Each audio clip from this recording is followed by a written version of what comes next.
मिहात थीना हाटपदगी मफी थोकलुबना हेना चावबा crime ला नुपीना मफी थोकपसी India दा ख्वाइदगी चावबा क्राइम ओइबरा मफी थोकपा वायरल वीडियो ददी हेक्ता पीएम सीएम कोइलाउ लाउखी थौदोक्तुना भारत मालेम मियाम मांगदा इकाइबा नंगले थौदोक्तुदा सेनाबसिंग कैपिटल पनिशमेंट पीबगी वाफमनी मखोइना लाउखीबसी अदुगा इचम चमजबा चही 19 सुद्रीबा महैरोई नुपी मचा अमा याउना महैरोई अनि मिहात थीना हातोकलंबसिदना साइलेंट अचौ असांगदै हौरगा मफी थोंगदबा वीडियो येंगदबा लैबाकसिदा कनाबु लेरमगनी मियोई कया मफी थोंगदबा वीडियो नमलगा बिजनेस तौरी हाइबा अइखोई लोइना खंगी अदुबु मैतैदी इज्जत फिजे चकचा अमदी हौना लोनचत्ता याम चक्सनजबा फुरुपनी मसिमकना पेरेड वायरल वीडियो दुदा चेनबा मियोइसिंगी मयुम फावबा इमा इबेल कयाना मई थारीबनी अदुबु कुकी जोसिंगदी सीबीआई ना मैतै महैरोई अनिगी मतंगदा प्रोम इंक्वायरी चथबा यानिंगदे हाइदुना आईटीएलएफ वुमेन विंगना हौखिबा सेप्टेम्बर 19 दा याम चाउना डेमोन्स्ट्रेशन रैली फावबा चटकी मथकी वफमसिदगी हेना कुपो वारोलसिंग तामिनसी फी खक नेकेट ओइगिबदुदी मा फिल्म मयाम अमा यंगमनि वालगिया नेकेट ओइबा मयाम पैसा तालगा तौरी kana thingim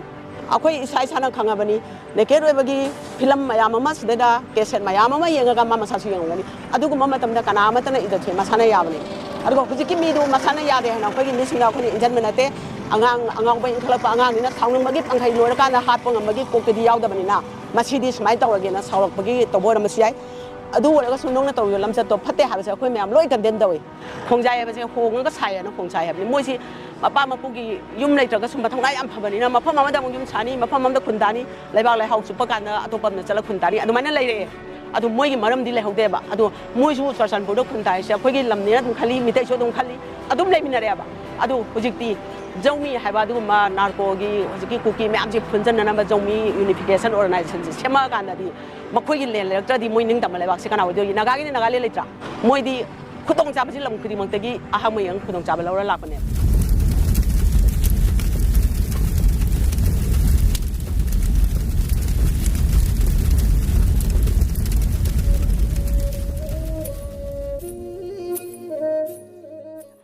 अखोई ngasi सिरिबसे हायंग कसामबातो ओइबे याय नत्रगा बाजार मंगदो ओइबे याय सुमाइना अखोइना अवाबा नंगिबा लाइकाय से थोपगी नुवाइतबसी अतोप लाइकाय मैमददी थोन जनिंगदे हाइबसिने अखोइना खंजरिसे अदुना अमुहन्ना अखोई लमदम सर सुमसी अमुहन्ना थुपिदनबा ngasi की सरकार सिना थौदांसि लौबियो हाइबा वाफमसि अखोइ थमजनिंग इमा होनदी सिदा मरा लेबा पुथोकपियु जस्टिस पुबिरोना फंबिरी चुराचानपुरदी हिरमजिदा सीबीआई दा सिनग्रबा केस तो थिजिनबा यारोय हाइना मखोइदि सोमदा मु रेली चलिसि मताना कय हाबिनिंगे गवर्नमेंट मोइबु यानना होनबदा मोइगे थाजबा लोइन पीरेबा अदो अखोइगी मितै प्रजाददी गवर्नमेंट थाजबा अमता पीदेबा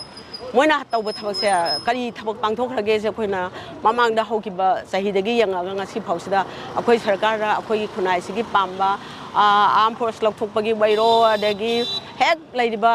अखोइगी लेबाकसिदा थोइबा थौदोक वाथोक खुदिमक्तको अखोइ प्रजासिना सिरकाना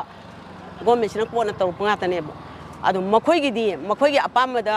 लान हरक्तनबा थेमिरा नत्रगा नार्को टेररिज्म कांबुबु सगलगा अखोइ लेबाकसि रमदमसिना खुदेना खलिरा अखोइ सरकारसिना मखोइना हाइबा थबक्तदी हानो ओके तौथएबा अखोइगिददी अखोइना थवाइ खुबाकता हापगा अखोइ हुजि आंगांसि सेगना आंगांगनि सि सिबा सम नुगाइते अदु सुम मयाम थोलकनी अदु अखोइ हुजि सिदा लंबी सिदा प्रोटेस्ट होइना अखोइ सिरगा ले मोइ नुमै अखोइ हेक लामन मोइ नुमै कापा मनेबा अखोइ मु सिरा मांगनेबा सिदादी अखोइ सरकारसिना करिगुम्बा करि हाइनि थमोइदा पेनदबा नुगाइतबा आइगी इरेपाकसिगी आइगी इजातिसिगी फुरुपसिगी मी सोइसे अरान मोदि सिजगी सुनो मरा लेतबा सोइसि नुगाइते हाइबगी सरकारसिदा थमोइदा फावबा अमता अखोइ ngasi बमंगदा अखोइ उजदेबा अदुनाने मरुओना अखोइ याम पेंजद्रिसि अखोइदा कुकीना खुथारेसे कुकी अखोइगी थाइना इपा इपुदगी निंथौ पालिंगदगी लेमिनरप कुकी सिंगुनदि नतेबा जौमी प्रूफ सिंगसिना मखोइगी चाउरबा मखोइसि करि हाइनि अखोइ माना खंजबा हाइतारेको अखोइ लमदमसिदा अहामदा कुकी हाइबसि लैटिंगमदा खोंजाय हाइरमि खोंजाय हाइबसे होंगगा सायना खोंजाय हाइबनि मोइसि मपा मपुगी युम लेत्रगा सुम थौना याम फबनिना मफम अमदा युम सानी मफम अमदा खुंदानी लेबाग लेहाउ सुप काना अतोपमना चला खुंदानी अदुमाइना लेरे अदु मोइगी मरमदी लेहौदेबा अदु मोइसु सरसनपुरदो खुंदाइसे अखोइगी लमनिना दुम खली मितैसो दुम खली अदुम लेमिनरेबा अदु हुजिकती जौमी हाइबा दुमा नार्कोगी हुजिकी कुकी मैम जे फुंजनना जौमी यूनिफिकेशन ऑर्गेनाइजेशन से सेमा कानादी मखोइगी लेन लेरक्तदी मोइ निंग तम लेबाक से काना ओदो नागागी नागाले लेत्रा अखोइ नागासिदा लेजे अखोइदी तांखुल अदुदुना अखोइ तिनरा दुम लेदिको अदुगा नागागी अतोप नागाले लेबा मोइ कुकी गिदी कुकी लेन अमते लेदेना मोइदी खुदों चाबसी लम खुदिमंतगी अहमयंग खुदों चाब लौरा लापने मरक्सिदा जोमी सिंगी ओनदी मिजोराम हाइबसे मखोगी लेबाकनिदना अदुदा मो मणिपुरदगी शेटिंगिजे खोई सरकारसिना करम खोंथांगदा था मंगा तरुक्सी इंडिया गवर्नमेंट यंगगा लेरे अखोईगी इरमदमनी अखोईना ngakjani हाइबा फिरेब लौबदा इरमदम सिबो ngakjanaba volunteer bahauta फारे फुरे अदुगा खुलाई अखोईगी लेबाकसिदा लेबा खुलाई परमिट यावरगा लेबा खुलाई बाउता लोइना लौसलगा अखोईसे हांगागा थमलगा आधार नार्को टेररिज्म हौरिबा मयामदगी खुलाई मयामदगी पिकअप तौबिब्रा हाइबा खोई सरकारसिना अनिमक ला लेपनगी हाइतारदी खुलाई अनिमसि लौथोखम थोंत्रा अनिमक लौथोकपिउ अखोईगे वारी सानाछि सोग असुक्ता तारीख असुक्ता आना पुंगमम असुक्ता हाइना वारी सानाछि अखोईगी लेबाकसिगी सेम ओइरिबसना हाइगदौनेबा अदुगी महुत्ता मितैना खुलाई थाबदौना मितैदि ngakthokjabनेबा खुलाई थारेबदुदी अमनेबा नत्रा खुलाई थारेबा कांबुदुबुदी नोय खुलाई लेपो हाइदगा मितै मचा खुद हनगनु हाइजे कैनो अदुदी खुला खुद नाम खुबाक नाम म फुरगा नाम म चोनजलगा थाय हाइबा थाइनगी कैनोगी वारी दु तारेको अदु हुजिकति अदुई मतम नत्रेबा अखोई इसाइ नाव ममन यामबा वाखल खितंग लेबाक के खंजबा ngang मयाम am सिरे वा ngarang maktada सियong यामना आसा तौजरगा मचादुना टेट तमिबा फर्स्ट डिवीजन लाक्चरिमनी अदु अंगांग मचा कछु लेतबदु हतोए नोय फुरगा अखोई लमदा चंगबा यारोय नवाना पादा हयंग हारसु चलु अखोई नोयगा खनरबनी ना चिए म थेलगा मनगा थेलगा थादोरप याय नत्रा माना सोशल ओइबा अचौबा वखल चेम मी वरदी अखोई मितै का नोयगदी अखोईगदी खनदोरे अदु नोय नायुमदा तमुचो अखोईदी नोयदा लान तारा अनि हना चिए म इरगा थेपिरगा थादोरा अबमदी अखोईना कुकी कामुदो थैंक्स तौरंगदबने हवा अदु नते हुजिति मोइना अखोईगी मरि लेबा मी कनानो सोंथोरो लोय हातोगनी अदुगा लेबाकसि मिनाय ngakto ओहलगा थमनि हाइबनेबा लेबाकसि सोथना लेहोबा वांगांग बंगमदबा इरमदमसि खनदबा लोटला लोटलगा काचिन माइरा पाइ बिथोनि हादि कीरगा फमुंग लोटबा अदुगा मी खनदंग हिंगरसनु अदुगा मयाम थोइबा मी सिंगसिति मासक खंदो लोय हातकने हाइबा कोकतो मोइदा लेरे इने नुपी अनि नेकेट पेरेड तौगिबगी मतांगददी मणिपुरगी खुनाय खुदिंगमक्तगी ममा मयाम मचा मयाम थोगला कांदा थौडोक अदु यानिंगदे अदुगा मरा लेबा दंदी पिबियो न मयाम थोखी अखोईगी ऑनरेबल चीफ मिनिस्टर न फावबा मरा लेबा मिसिंगदु कैपिटल पनिशमेंट पीगदबनी सिबगी चेराक पीगदबनी हाइबगी वहाई फावबा हाइडोखिबा ऑन मीडिया ऑन रिकॉर्ड हाइडोखिबा लेरे अदो हंतकी अंगांग अनि लेगिदबगी मतांग सिदी अदु फावबा यौनदी नुंगाइतबा फोंदोरपगी ममी अमा इता तादे इमा होगी वाखंदा इने होगी वाखंदा सि कमाइना लेबिबगे माने तसेंगना अखोई सेबनी थमोइसे अखोई अंगा पोपोय हाइतारे अखोई नेकेट की मी अनि नेकेट ओहनबदु अखोइना नते अंगांग अंगांग बखरगी वारिनिको मदुदा नेकेट ओइबदा अखोइगी मणिपुर मादी मणिपुर पिखरबसिगी निथवोइबा तारगा सो मालेम से थुंना पोइबा ngamabani मालेमनि चाखलबा लेबा कयादा फिरोन सितबा मी कयाम चलेबको अदुददी अखोई मितैगी चनबिददी कल्चर ददी अखोई नाट फिजोल से मयाम अतई अखोई कम्युनिटी सिंगसु खेनेको मितै सिंगी फिजोल गदी मितै सिंदी याना सेक्शन जबगी कनो से लेजबनी थाउनिंग मायाय दुना नुपा सिंगना माबु इजन मांगलबन तबा अंगांग मतमगी इंखलकपा तारिबा पाउ सिंदगी नुआइतबदुना अदुगुम पोत थोनिंगदबा अखोइना थोनिंगदबा हाइतारे मोइदा फी नेकेरोइबा खरा उल्लुबगी दमक्तनी यामना चाउना सेमना रिक्स लवेबा अदुगा अखोईगी सिदगी हेनबा अखोइदा लेबाकसिदा नुपी मयाम अमा क्राइम न सिगिबा आई इसा यामना यावबा केस मयाम यावरेको असुम मयाम थोलकांददी अखोई सरकारसिना नोमता नहानगी खोंजेल अदुमाइना हाइगिबसे अखोई थेनागिद्रि आइना आई थमजगे कुकीनो उलक्तदे अखोई खंग्रेने कुकी सिंगना अखोइदा हुजिकति नंगी नसादु उसित तु अखोइना हालबनेना थारकपगी पोतु माना नहांगे थिंजल थममिना अखोई कनामता खंगदना मसादु ngaurga मसा मांगे ngaurga लेरे को मिगोंदा हाइदोपदा नुपी मसानिना मांगरगा दुदा हाइगद्रा हाइना पाखतना मुसोलोसनबा सुमाइना तौरगा खांगा मागी फैमिलीसिना लेरेबा अदुगा फी खंगने केट ओइगिबदुदी मा फिल्म मयाम अमा यंगमनि वालगे नेकेट ओइबा मयाम पैसा तालगा तौरी kana थिंगिम खोई सरकार नंगा छि थिंगब्रासिनि आइना हांजनिसे अखोई इसा इसाना खंगाबनी नेकेट ओइबगी फिल्म मयाम अमा सिदेदा केसेट मयाम अमा यंगगा मा मसासु यंगनी अदुगुम मतमदा kana अमतना इदथे मसाना याबनी अदुगा हुजिकि मीदु मसाना यादे हना खोगी मिसिंगा खोनि इंजन मनते